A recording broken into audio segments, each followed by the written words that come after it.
love it when a plan goes well.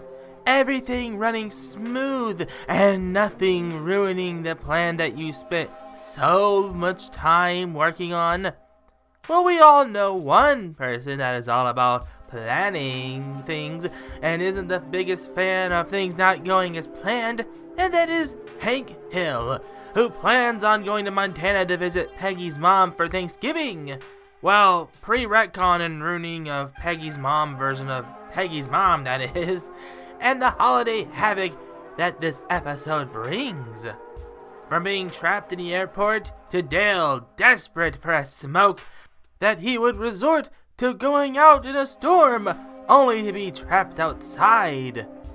Now I'll be working on this script while working on the script for the Squad 8 Thanksgiving special, or Yumi's Squadsgiving special. So if you're watching this, Yumi, I'm working on the episode now. Now, I'll be honest, this is one of my least favorite Thanksgiving episodes of the series. Now, it's not the least favorite in the series. If I had to put them in a tier list, I'd say this would be my second favorite Thanksgiving episode of the series, for example. Now, up for the first Thanksgiving special, 9 Pretty Darn Angry Men, I think we all agree that despite Cotton being at his worst, this episode is the best Thanksgiving episode in the series, so it goes in the S tier. Then we have this episode in the A tier, followed by Spin the Choice in C tier. Now, I'll get to the episode next, so I'll explain why this is on so low on the list. But we also agree that Goodbye Normal Jeans is at the bottom of the list, with Peggy being at her worst. It's not a surprise that this episode is at the bottom. We got a crazy episode to get to, so let's not waste any more time. Let's get to Season 4, Episode 7, Happy Thanksgiving. You know, there should be a list of how many times these episodes starts with the boys in the alley, but this time, Hank is smoking a turkey as he informs Bill that they're going to Montana for Thanksgiving, and lets the boys know that Peggy's family wanted them to go to a restaurant. I know you're just as shocked as Dale and Boomhauer were. I would never go to a restaurant for Thanksgiving. Such blasphemy. Shah! Chef Hoots would throw an absolute fit over it. Man, Bill isn't taking the news well at all. I'm sure he had plans on having dinner with the Hills, but when he heard that that wasn't happening, he was probably thinking of another friend to spend it with. But then Boomhauer tells him that he'll be going to his mom's this year down in Miami, and Bill takes another hit. So, you're leaving too?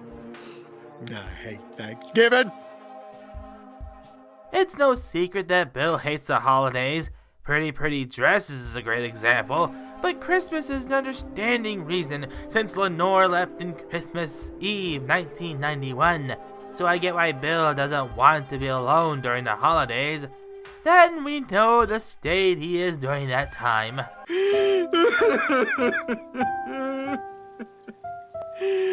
I do love Christmas. So I can go ahead and guess that it's not just Thanksgiving that he doesn't like being alone on. But don't worry, we'll see more from Bill later on. Also, that jacket Boomhauer is wearing looks like the jacket he was wearing in the previous Thanksgiving episode. Just thought I'd mention that little detail. I also want to add that I like the nice environmental change for holiday episodes. They really add to that feeling of the episode, like watching a Charlie Brown special with your fam over a nice cup of coffee, preferably Hoots Brew, where the weather and the clouds and the wind is all crispy. I love seeing the orange trees in the fall, watching the Thanksgiving specials, or playing some video games like South Park: The Stick of Truth, or Skyrim, considering it came out in November. Let me know in the comments what you Hooties do during the Thanksgiving season. The Hills are getting ready to head to the airport as Hank prepares his succulent propane-smoked bird for the travel to Montana, and Bobby has to act like Bobby. The turkey smells good. Can I hold it on my lap to sniff for the ride? Bobby, can you please not be you right now? We all know you're not going to stop at sniffing. You're gonna get in that box and grab you a piece. Then, by the time we arrive to the airport, it's mysteriously gone. And I don't think so, Bobby. Hank also knows how his son is and tells him that the turkey is riding with him. He also made a promise to Peggy's mom that the turkey will be moist and smoky. And Peggy was planning to make her brown Betty when Hank let her know that her mom told her not to bother. Oh, sure. But if my brother were making brown Betty, she'd freaking lick the bowl. Funny how her mom favors Peggy's brother when he's been in the oil rig. They probably retconned that too with Peggy's mom, but it seems they were slowly changing the narrative about her mom here. It seems that her brother Hoyt wasn't an oil rig worker for many years, or at least he started working there after Leanne was arrested after the events of the forking and trailer flipping. But I'm gonna agree with Peggy, and this is season 4 after the accident and recovery, and yet I still agree with Peggy in some matters. So if there's any of you hooties that are about to go, Hoots, you agree with Peggy? Have you gone hootin' mad? To which I say that a square peg can indeed fit in a hole once in a while. Also, you can't beat some good Sara Lee. Now let's get back to the review. Bill just so happens to be creepily walking up to them, letting them know that he's off to the airport to pick up his uncle for Thanksgiving.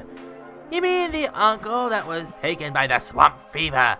The swamp claims what's theirs, or whatever Gilbert explains why Bill's fam is all gone later on. But it's obvious that his plans of getting his uncle are as real as, well, Lenore returning. What time's his flight? What time's your flight? 4 o'clock. I don't know what Bill has planned up his stained sleeves, but Hank seems to be too occupied to see that Bill is clearly lying. Also, Bill is wearing the same suit that he wore in the focus group. It's interesting that Hank is rocking the Strickland blue button-up and a Strickland jacket. He really must be locking in for his job, which he's really trying to prove to his mom-in-law that propane can smoke a mean turkey. I sure hope that everything goes to plan and nothing happens to throw a wrench in it. Luann's excited to spend time with her dad, but also Hank didn't buy her a ticket because, as he said, That's right, I bought tickets for all 3 members of the Hill family. Hank Hill, Peggy Hill, and Bobby Hill. The Hills. What is the matter with you? how is it that I'm with Peggy on this again? Hank, Luann is your family. Yes, she is your niece, but a niece that you took into your home and as far better father figure than Hoyt ever will be. I mean, we all know what working on the oil rig is code for, and for those hooties who are fans of the series. But for the oddballs that don't, I'll let Lucky clarify this.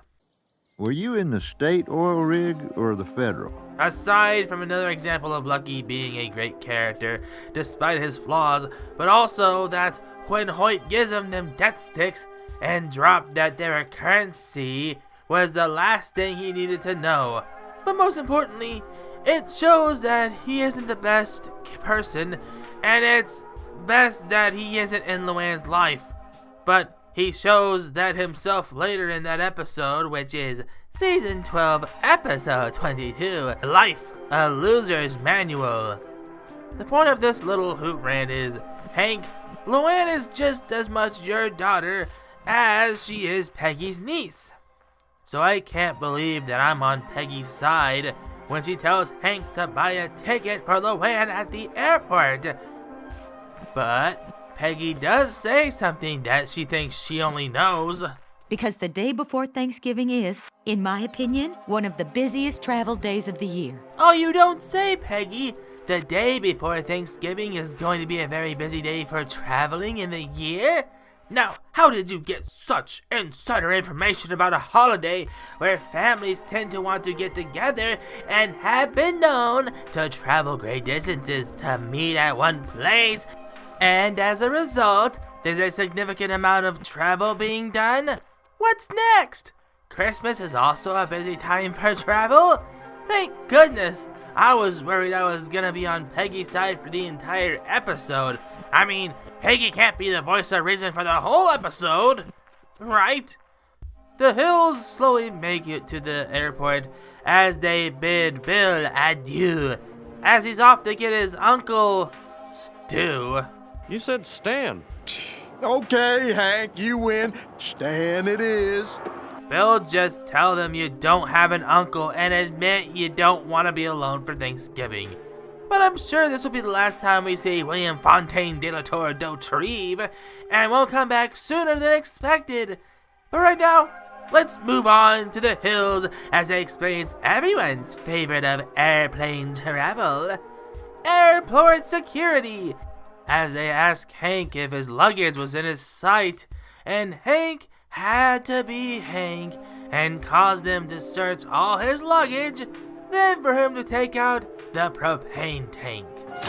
They let that woman bring an oxygen tank on the plane. Hank, she needed that to breathe. Of course they're gonna let her bring that on board. Also, this aired November 21st of 99.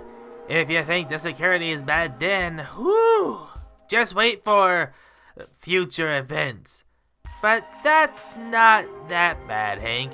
You can still grab a tank when you're in Montana. I mean, it's not like Texas is the only place where propane is. I'm sure there's a propane cellar near Mama's Platters. And besides, it's not like anything else can get in the way of Hank's plans. We get a really cute scene from Luann explaining her junior college photo as Hank gets her to sit down as he tries to get a last-minute ticket to find that the ticket is now 719 buckaroos. Well, maybe if you had bought them when you originally got them months in advance, this wouldn't have been a problem. But you had to be all, I got tickets for just the Hills. You can't expect prices to be the same for one of the busiest times of the year for traveling. He even tries buttering her up by telling her that she hasn't seen her dad in years before writing a personal check. And in the memo line, I am writing unfair. Sure, Hank. They're unfair, and not you for not buying Luann a ticket when you bought them months before. But it's time to take a step away from the Hills, and yes, Hank, that includes Luann in there. And let's go to another group that just arrived to the airport. As it appears to be raining, the Gribbles are here, and John Redcorn is with them, who is going to Arizona for the Thanksgiving weekend, and Dale asks a very Dale question. Do your people even celebrate Thanksgiving? We did. Once. Of course Dale asks a question like that. Of course this would fuel Big Red Redcorn's hidden anger for the next Thanksgiving episode. Spin the choice! Well, at least that's my hooded opinion. I mean, you can tell Joseph asked him how long he'll be gone, and he acted like, well, he's talking to a son, which I don't really need to say more. Now, yes, I know that he may be Joseph's donor. Dale is his father. But I'm not going to open up that can of bugs until I get to the second least favorite Thanksgiving episode. And I should probably say it here. Spin the Choice might be the last review for Hootsgiving this year, as I want to make these reviews near to 30 minutes per review. I need to make longer reviews, and after a few months of short reviews, it's good to lock in and write me a good review. And with my work and sleep schedule, it's going to be a tad tough, but I'm hopeful. Okay, now with that hooted rain outside, let's get back to the review. Now, of course, we can't have a scene with Big Bad John and Nancy without some extramarital shenanigans. And Dale, of course, is none the wiser. I mean, of course he was. It's Dale, after all. Then again, if you believe the fan theory that he secretly knows about it but doesn't want to end up being like Bill, so he looks the other way, I think it's more of Dale trusting Nancy so much that despite him being the epitome of paranoia, he doesn't see the affair going on right under his Manitoba cigarette. But that's enough of the gribbles for right now. Let's get back to the hills, where we get a funny scene with Luann and Hank. A man just asked me if I wanted to join the Mile High Club. Could you get me an application? Well, I would think they would have him on the plane, Luann. I feel that explaining that joke would make it less funny, so I'll just take this moment to let you hooties laugh. Okay. Now, I don't find it funny that some random creep asked Luann if she wanted to join the Mile High Club, which is only if you're in the plane, so that creep just asked Luann for some airport acrobatics, but the fact that Hank doesn't know what it is and thinks that application can be found on the plane, although he sort of was right about where it takes place, that part was funny. But enough of that, because it seems that our third family has arrived. The Supernussenpones are here, and Con can't help but be Con. And there's a surprisingly sweet moment when Hank responds to Con. Yeah, okay. Happy Thanksgiving. Oh, yeah. You too. I really like that interaction. It shows that despite Con being Con, they're still friendly enough neighbors. After a call to Mama Platter, they're about to board the plane, when it would appear that the bad weather has caused a delay in the flight, and he thinks he can do anything when it's a weather thing. I would like to volunteer my services in any way necessary to help get this plane off the ground, so put me to work. What do you plan on doing, Hank? Yelling at the sleet storm like Kenneth Copeland screaming at the storm, "In the name of propane, I command you to get on out of here!" In the name of Jesus, you get back up there where you belong. Oh, what happened? There was a moment where Hank was so desperate to get to Montana that he ran around the airport outside and started pulling a Kenneth Copeland, drawing a line around the airport, screaming, Get out of here now! You don't do it! You don't do it! You don't do it! You don't. But it isn't Hank that goes outside in the storm in desperation, not to scream the storm away, but for a death stick. But we'll get there when we get there. As Hank sees the flight schedules switch from on time to delay, they see their chances of going to Montana in time for Thanksgiving slip further away as we fade to black. Ooh, what suspense! How long will it be stuck in the airport? And will the Hills make it to Montana in time for Thanksgiving? Or will we be forced to spend Turkey Day stuck at the airport? Who knows? Well, those who've seen the episode knows. No spoilers now. Hank makes another call to Mama Platter, informing her of the situation, and Peggy speaks over Hank's shoulder to tell her mom that she's going to need margarine and not butter. But Mama Platter reminds her that her house is a butter house. She got butter, didn't she? It's so funny how you can hear Hank on the other line. His awkward, okay. I know I've already talked about the horrid way they retconned Peggy's mom later in the series, but they also changed her look from looking similar to Peggy in her first few appearances to looking completely different and having it to where they haven't talked in over a decade, when she's been over there a few times in the first season, maybe the second. But that isn't important, so I'll just move on back to Arlen, where Bill is preparing his Thanksgiving TV dinner as he hears that the flight is being delayed and he scrambles to get his car keys. And what exactly will you do, Bill? Are you gonna help them in any way get to Montana? Or is this some sad excuse in any form of company that you would drive out in the storm like this to the airport in Dallas? Back to the airport, Bobby complains about eating, and Peggy dares to ask Hank to open the box and let Bobby eat a juicy leg. I'm not even gonna dignify that with a response, other than shame on you. That's right. You tell them off for daring to compromise that poultry of propane-smoked perfection. Bobby can eat the salad and like it. Peggy's the real reason why Bobby will have to shop at H. Dumpty's for clothes. My baby Bobby can't eat them nasty salads. He needs protein and fruit pies. Now get that Bobby a brownie. Sorry, I had to say that. Apparently, Con doesn't mind pretending to work at a walk-on inn and gives free food to Min and Connie, and Peggy encourages Bobby to cut in line, but Hank puts an end to that. It feels good to disagree about something with Peggy. Bobby has a big bowl of salad right on his lap. Eat the salad and you'll be fine, Bobby. You don't need to stoop to Con and be a lesser extent Min by stealing food. And yes, they gave Connie food first, but stealing is still stealing. Things are getting pretty crazy already. I wonder what else will happen.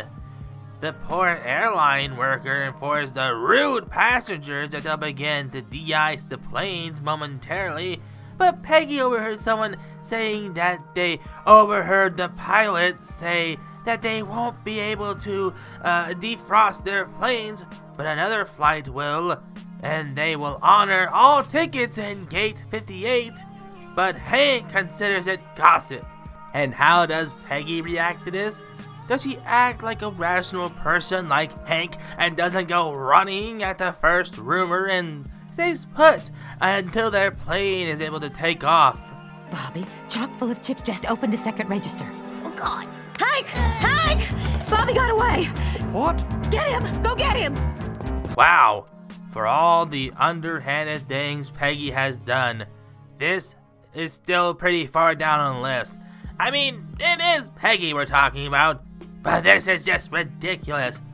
What is your game plan here? Hank chases Bobby and grabs him as Peggy lies, telling him that they're supposed to go to the TWA flight and hurries him to the gate.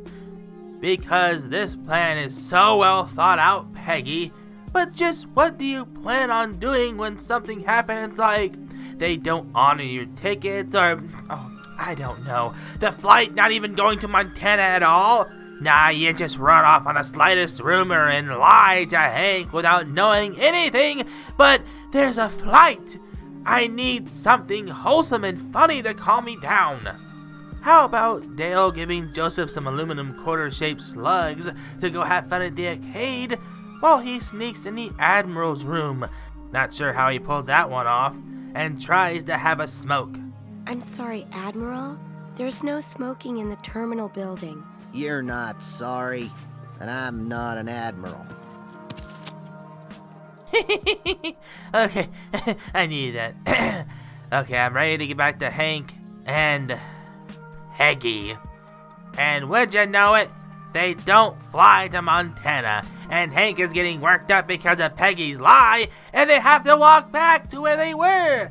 But that doesn't matter because the flight has been canceled, and they have a block of rooms at the Econo Suites, and they have a shuttle bus waiting. That poor guy does not care and is ready to get everyone out. And you know what?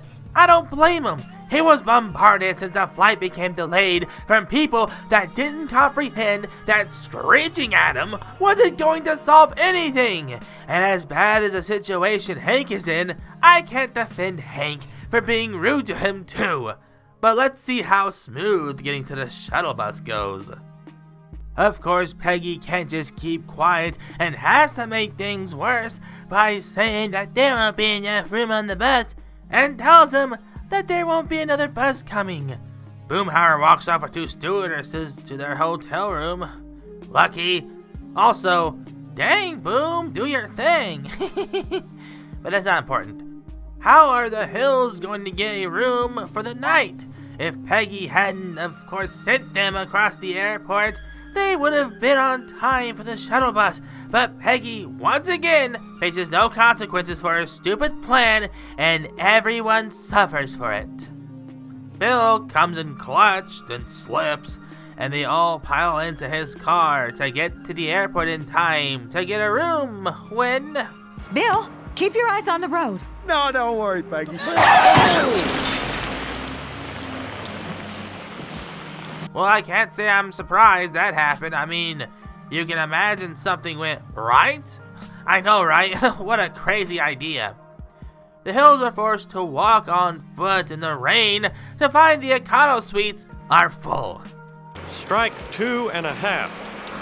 2.5, my hoot!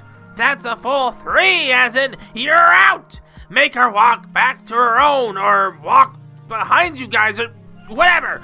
I need to take my mind off this plot. Let's get back to Dale, as he's jonesing for a smoke. So much that he sneaks in an SUV that's parked in the middle of the airport, blocked off with blue rope, for a puff of that slow-killing Manitoba. Yeah. Get the hell out of there. There's no smoking in the airport. Darn, poor Dale can't have a smoke of the death stick. Well, good. You shouldn't smoke. And yes, I'll admit it, yours Hootie used to vape. But I made the decision to quit last year, and I'm proud to say that I only had a vape twice this year before fully kicking the habit, and you can too. You just gotta say no to the smokes, or vape. Also, there was Nancy and John Redcorn. They've been doing the risky business for that long. While the Hills return to the airport, Dale sneaks out for his smoke, but made a serious error. Yeah. Admiral in distress! Admiral in distress! Oh no! I hope he's okay. Anyways, the Hills sleep in the airport overnight. And by sleep, I mean not sleep, as their flight is ready to board. And the WAN is even bumped up to first class since they oversold Coach. That's good. She deserves that after Hank not buying her a ticket to begin with, and then all the crap that Peggy caused. They can finally go to Montana and spend what's left of Thanksgiving with Mama Platter. Nothing can go wrong. I mean, they had to check the turkey because it didn't fit, but that's fine. Nothing to worry about. Everything from here on out will be smooth sailing. Of course it doesn't. It never does. The dogs go crazy over the turkey, and they call the bomb squad to blow up a turkey. And on top of that, the only field that's letting flights out is across town, as Hank has to lie to another family to get to the flight. Look, I know this is mean, but at this point, it's every man for themselves, I tell ya what. They make it to the bus to Love Field, and Peggy starts up again about there not being any room. But that doesn't stop Hank. Hank is tired of being fair. He's gonna do it Peggy's way. The dirty way. Gasp! Actually, you know what? Finally, Hank does something a little crazy. He's always so noble good. He's gotta be a little chaotic evil from time to time to get what you want. They squeeze in the bus and just make it when they see the family from before. Hank, don't you think about going paladin on me. Hank, that family can find another way to where they're going. You don't need to... Wait, stop the bus. And thus, Hank gave up the ride to the last possible way to Montana. Well, congratulations on your good deed. Here, have your gold. You've earned it for ruining Thanksgiving for your fam. Go on, take it for your good deed. As Peggy lets her mom know that they won't be making it to Montana, she tells Luann that her dad has to go back to the oil rig. You know what that is by now, so I'm just gonna move on. And don't worry, my fellow Hooties, if you think the Hills are the only one that had their plans ruined. Poor Boomhauer didn't even have the night he had planned. Hey man, you wanna talk about sorry, man? Them dang steward at them dang born again talking about them dang cold shower. No. Out of everything, I wanted at least Boom's quest to go well. Man, dango. Shah! Con waited at the tarmac for 4 hours before finding Dale and helped him. Well, I think Min made him help. Either way, Dale is here and safe. A little frozen for wears, but still. So it seems that everyone's Thanksgiving has been just as crap as Hank and the others. But despite all the crap that happened, despite both Hank and Peggy and Bobby to a lesser extent annoying me throughout the episode, which I'm surprised that both had their moments in the wrong at different times of the episode, the only hill that went through the entire episode in the right was Luann. You remain the shining star of this episode. This episode has a wholesome ending. I want to also note that Joseph is sitting between Nancy and John Redcorn because, you know, John is Joseph's dad. Alright, I get it! Okay. I was just saying that for the hooties that didn't know. Okay, back to the review. Hank encourages everyone that today is a day to be grateful, and everyone finds food around the airport to make a makeshift Thanksgiving. And Hank even uses the propane tank he wasn't able to bring on the plane, as everyone has a Thanksgiving dinner that may not be perfect, but it was from the heart. I guess it means it's better than nothing. And of course, we can't end this episode without Peggy having the last word. Wait a second. With those sugar packets, these pats of margarine, some leftover pizza crust, and that propane grill, I can jerry bake us up a Brown Betty. Well, you do make the best Brown Betty in Yes, I do. Yeah, because that's gonna taste really good. Saliva slobbered pizza crust, sugar packets, and margarine pats, Brown Betty, that everyone will enjoy. And considering there's, let's see, Hank, Peggy, Boomhauer, John, 13. There are 13 people there. Now, are you going to make a makeshift Brown Betty for everyone? Just never stop being you, Pegleg. And that was Happy Thanksgiving. Thanks for watching. Let me know what you think of the episode and the review in the comments. As always, you fellow Hooties' feedback and opinions mean a lot, and I can't thank you all enough for all of your support. I'll see you for the last King of the Hill Thanksgiving episode, well, the one I haven't talked about yet. Season 5, Episode 4, Spin the Choice, and if I can get that review done before Thanksgiving, I may throw a final video for you fellow Hooties. But until then, I'll see you when you visit the Owlery again, and I give my hoot in the dark. Thanks for watching. Don't forget to like, share with your fam, subscribe today and join the Parliament of Hoots, and let me know what you think of this episode in the comments below. Don't forget to check out my other social medias like Instagram, Twitter, Twitch, and my PlayStation Network account. Don't forget to check out these 2 videos, it'll take you to more of my content, and I can't wait to see you for another Hootsgiving.